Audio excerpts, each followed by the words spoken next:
بسم اللہ الرحمن الرحیم۔ السلام علیکم۔ سیکنڈ ایئر ہم مولانا حالی کی نظم اسلامی مساوات کی تشریح کر رہے ہیں۔ اس کا آخری بند جو ہے وہ رہتا ہے تشریح کے لیے۔ پہلے بندوں کی تشریح ہو چکی ہے، یہ بند نمبر 7 ہے اور آخری بند ہے جو یہاں شامل کیا گیا مسدس حالی سے یہ لی گئی۔ یہ نظم کہہ رہے ہیں یہ پہلا سبق تھا کتاب خدا کا کہ ہے ساری مخلوق کنبہ خدا کا، وہی دوست ہے خالق دو سرا کا، خلائق سے ہے جس کو رشتہ ولا کا، یہی ہے عبادت یہی دین و ایمان کے کام آئے دنیا میں انسان کے انسان۔ کیا کہہ رہے ہیں؟ کتاب خدا قرآن پاک ہدایت والی کتاب، خالق دو سرا دونوں جہانوں کا پیدا کرنے والا۔ اور اس کے بعد جو ہے رشتہ ولا کا، ولا محبت دوستی کا، ولا کس کو کہتے ہیں؟ محبت اور دوستی کو۔ یعنی قرآن پاک کا یہ پہلا سبق تھا کہ ساری مخلوق اللہ کا خاندان ہے، کنبہ ہے، یعنی سب برابر ہیں۔ اللہ کا دوست وہی ہے جس سے خلق خدا سے محبت ہو، یعنی عبادت اور دین و ایمان یہ ہے کہ دنیا میں انسان ایک دوسرے کے کام آئے۔ مولانا حالی اس میں جو ہے وہ یہ کہنا چاہتے ہیں کہ امیر اور غریب دونوں طبقوں کے مزاج میں کیا ہے، دونوں طبقوں کے مزاج میں تقابل پیش کرنے کے بعد قرآن مجید کے حوالے سے درس دیا ہے کہ اللہ کی کتاب کا پہلا سبق یہ تھا کہ ساری دنیا اللہ کی مخلوق اور کنبہ ہے، وہی انسان اللہ کا دوست ہے جو اس کی خلقت سے محبت کا رشتہ رکھتا ہے، نہ کہ تعلق توڑتا ہے۔ انسان کی بقا اور اس کی اپنی خواہشات کی تکمیل معاشرے میں موجود دوسرے انسانوں کی ضروریات اور مشکلات کو حل کرنے سے ہی ہوتی ہے۔ اس طرح سے نہیں ہوتا کہ ایک دولت مند جو ہے وہ اپنے آپ کو ساری دنیا سے الگ تھلگ کر لے اور دوسروں سے تعلق ختم کر دے اور صرف اپنی دنیا میں اپنی زندگی میں محو ہو جائے۔ ایسا انسان سراسر جو ہے وہ گھاٹے میں ہے، وہ خسارے میں ہے۔ اس شخص کا کوئی سچا ہمدرد اور رازدار نہیں ہوتا۔ ایسا شخص جو اپنے آپ کو ہر چیز سے الگ کر لیتا ہے، وہ جو ہے اگر کبھی زمانے اور وقت کا جو ہے اس کی ستم ظریفی کا شکار ہو جائے تو کوئی بھی اس کی مدد کرنے کے لیے نہیں آئے گا۔ دوسروں کی جانب سے ایک سماجی رہنما جو ہر وقت لوگوں کے مسائل حل کرنے میں مصروف رہتا ہے، اگر وہ کبھی کسی مشکل میں مبتلا ہو جائے تو ہزاروں لوگ اس کی حمایت میں کھڑے ہو جاتے ہیں۔ انسان جو ہے اس کی اہمیت اس کا حسن سلوک ہے، اس کا دوسروں کے ساتھ جو رویہ ہے وہ ہے۔ علامہ اقبال فرماتے ہیں لوگ وہی جہاں میں اچھے آتے ہیں جو کام دوسروں کے، وہی اچھے ہیں جو کام آتے ہیں، کیونکہ اللہ تعالیٰ نے انسان کو ایک دوسرے کے کام آنے کے لیے پیدا کیا ہے، ورنہ عبادت کے لیے کچھ کرو بیاں کم نہ تھے۔ حالی کہتے ہیں کہ درد دل کے واسطے پیدا کیا انسان کو، ورنہ اطاعت کے لیے کچھ کم نہ تھے کرو بیاں۔ تو اللہ کی مخلوق کے ساتھ مل جل کر رہنا ہی اسے پسند ہے۔ حقوق العباد کی بہت زیادہ اللہ تعالیٰ نے جو ہے وہ تاکید کی ہے اور یہ بتا دیا ہے کہ حقوق اللہ جو ہیں وہ جسے چاہے وہ معاف کر دے، لیکن حقوق العباد کی معافی اس صورت میں نہیں ملے گی جب تک وہ شخص خود معاف نہیں کرے گا۔ ہمارا دین یہی سکھاتا ہے اور قرآن پاک کا پہلا درس بھی یہی ہے، لوگوں کے ساتھ ہمدردی، نرمی، بھلائی کا درس دیتا ہے۔ وہی انسان کامیاب ہے جو دوسروں کے کام آتا ہے، وہی انسان جو ہے اس دنیا میں بھی اور آخرت میں بھی فلاح پاتا ہے جو لوگوں کے کام آتا ہے، جو لوگوں کا دوست ہوتا ہے۔ حالی فرماتے ہیں کرو مہربانی تم اہل زمین پر، خدا مہرباں ہوگا عرش بری پر، خدا عرش بری پر تم پر مہربانیاں کرے گا۔ لہٰذا شاعر خدمت خلق کی افادیت اور ثمرات کے بارے میں جو ہے وہ فرماتے ہیں کہ اصل عبادت اور اصل دین جو ہے وہ یہ ہے کہ آدمی کے کام آئے، دکھی انسانیت کے کام آنا ہی سب سے بڑی جو ہے وہ عبادت ہے۔ اور اللہ تعالیٰ یہ فرماتا ہے کہ تم لوگ ایک جو ہے وہ جسم کے مانند ہو، اور آدم کی اولاد کی جو معاونت ہے، اس کا جو مددگار بننا ہے، وہ اللہ کو بہت پسند ہے۔ اللہ کو یہ عمل بہت پسند ہے کہ ایک شخص دوسرے کے جو ہے وہ کام آئے، اس کے دکھ سکھ میں اس کا ساتھی بنے۔ جب ہم کسی دوسرے کی مشکل کو دور کرتے ہیں تو اللہ ہماری مشکلات کو دور کر دیتا ہے۔ ہمیں ایک دوسرے کے لیے وہی پسند کرنا چاہیے، وہی جو ہے وہ کرنا چاہیے جو اپنے لیے کرتے ہیں، لیکن ایسا ہم کرتے نہیں ہیں۔ یہ کہنے کی باتیں ہیں، یہی حالی جو ہے وہ کہہ رہے ہیں کہ دوسروں کے ساتھ حسن سلوک سے پیش آنا اخلاق میں آپ کو ایک اور بات بتاتی چلوں کہ اخلاق میں ہمارے سب سے جو وزنی چیز ہوگی وہ اس میں نامہ اعمال میں جو سب سے وزنی چیز ہوگی وہ ہمارا اخلاق ہوگا، دوسروں کے ساتھ بیہیویئر ہوگا، دوسروں کے ساتھ ہمارا رویہ ہوگا۔ مختصر یہ کہ اسلام اخوت، عدل اور مساوات کا درس دیتا ہے اور محبت کا پیغام دیتا ہے، اور خدمت خلق کا جو ہے وہ پیغام دیتا ہے کہ تمام نسل انسانی جو ہے وہ ایک خاندان کی طرح زندگی بسر کرے، اور اسلام کی نظر میں سبھی برابر ہیں سوائے تقویٰ کے۔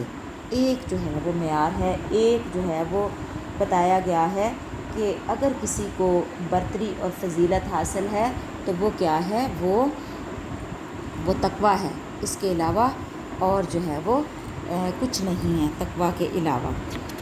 تو یہاں اس حدیث کا بھی مفہوم میں آپ کو بتاتی چلوں، یہ انہوں نے نیچے کوٹ بھی کی ہوئی ہے، یعنی ساری مخلوق، آپ صلی اللہ علیہ وسلم نے فرمایا ساری مخلوق اللہ کا کنبہ ہے، اور اللہ کے نزدیک وہی سب سے زیادہ محبوب ہے جو اس کے کنبے سے اس نے سلوک سے پیش آتا ہے۔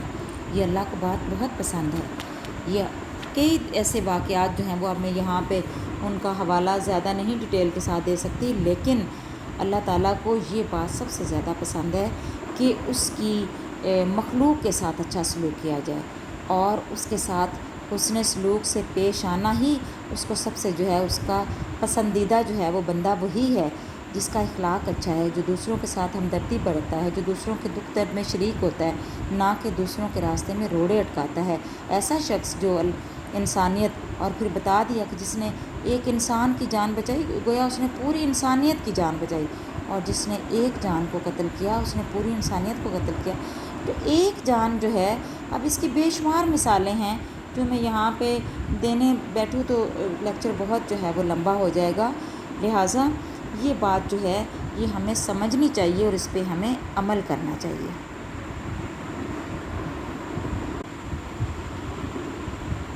اب ہم آتے ہیں سیکنڈ ایئر مشقی سوالات کی طرف آتے ہیں۔ مشقی سوالات ہیں، جب کسی قوم کا بیڑا تباہی کے قریب ہوتا ہے تو سب سے پہلے قوم کے کن افراد میں بگاڑ پیدا ہوتا ہے؟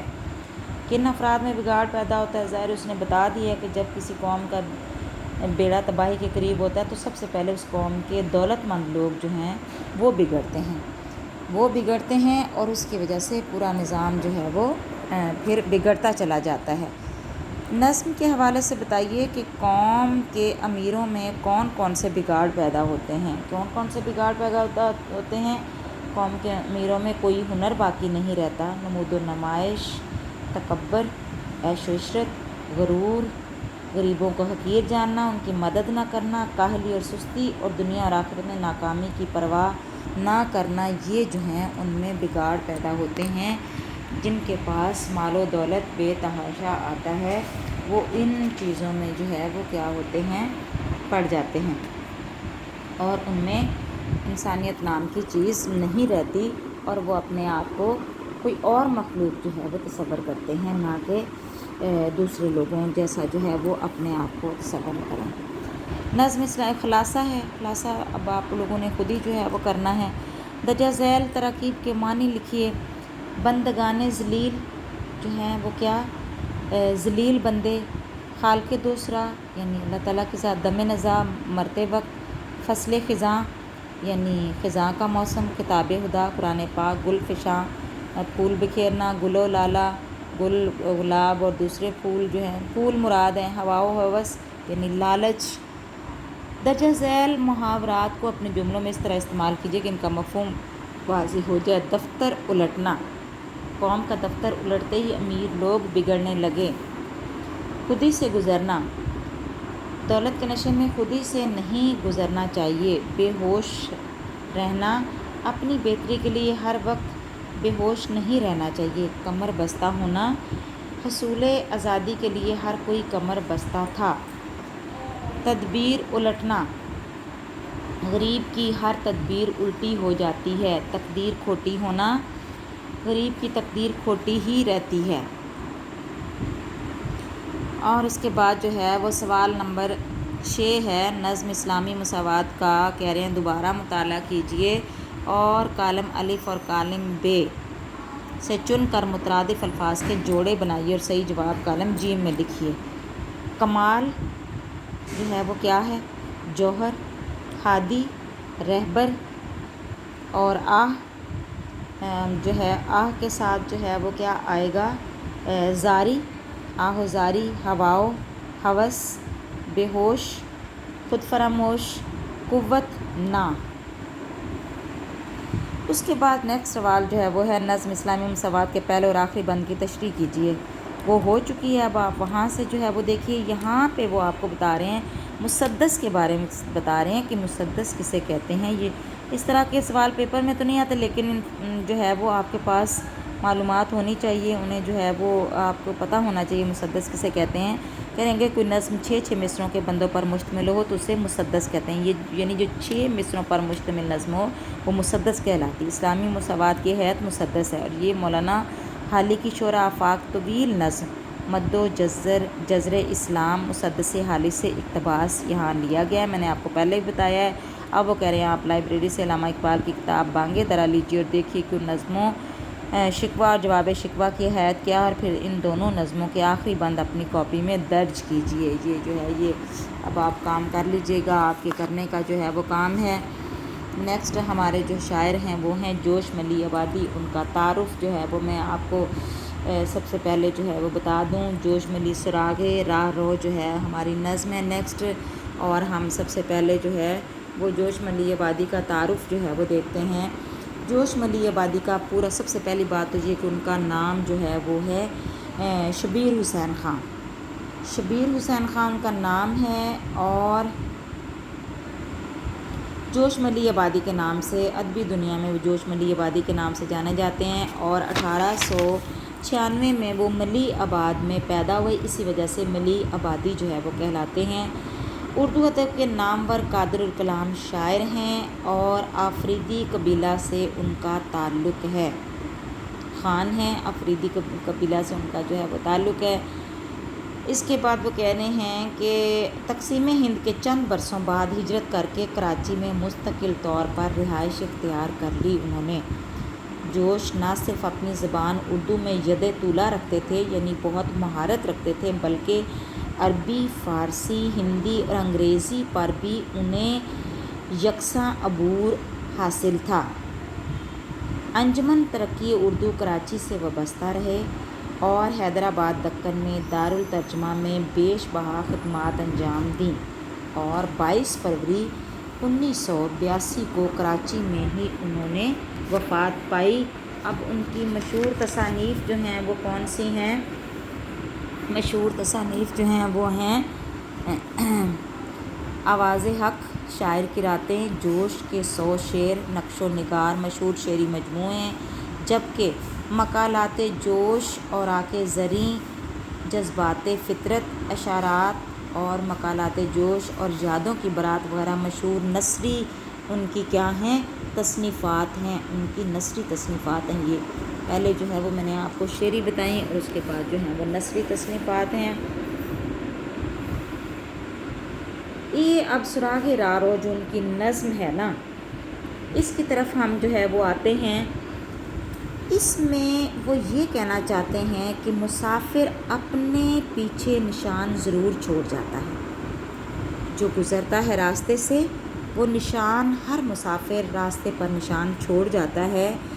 اس طرح سے چاند اور ستارے اور کہکشاں بھی کسی عظیم مسافر کی نشانی کو عیاں کر رہے ہیں کہ جو ہمیں حصول منزل کے لیے ہمیشہ کوشاں رہنے کی تلقین کر رہے ہیں کہ یہ جو کہکشاں ہیں اس کا مطلب یہ ہے، یہ نشانی ہے، یہ علامت ہے، یہ اس بات کی دلیل ہے کہ یہاں سے کسی نے اس راستے سے سفر کیا تھا۔ پہلے تمام اشعار میں وہ دلیلیں دے رہے ہیں، ہر شعر میں انشاءاللہ ہم نیکسٹ پیریڈ میں جو ہے وہ یہ کریں گے کہ ہر شعر میں وہ دلیل پیش کر رہے ہیں کہ سانپ گزرتا ہے تو کیا ہوتا ہے، گھڑ سوار گزرتے ہیں تو کیا ہوتا ہے، اس کے بعد جو نقش قدم ہیں راستے پہ چلنے والے کے وہ کس چیز کی جو ہے وہ علامت ہیں، غبار کس چیز کی علامت ہے، جو صنم ہے وہ بت تراش کے، صنم تراش کے بغیر نہیں مارز وجود میں آتا۔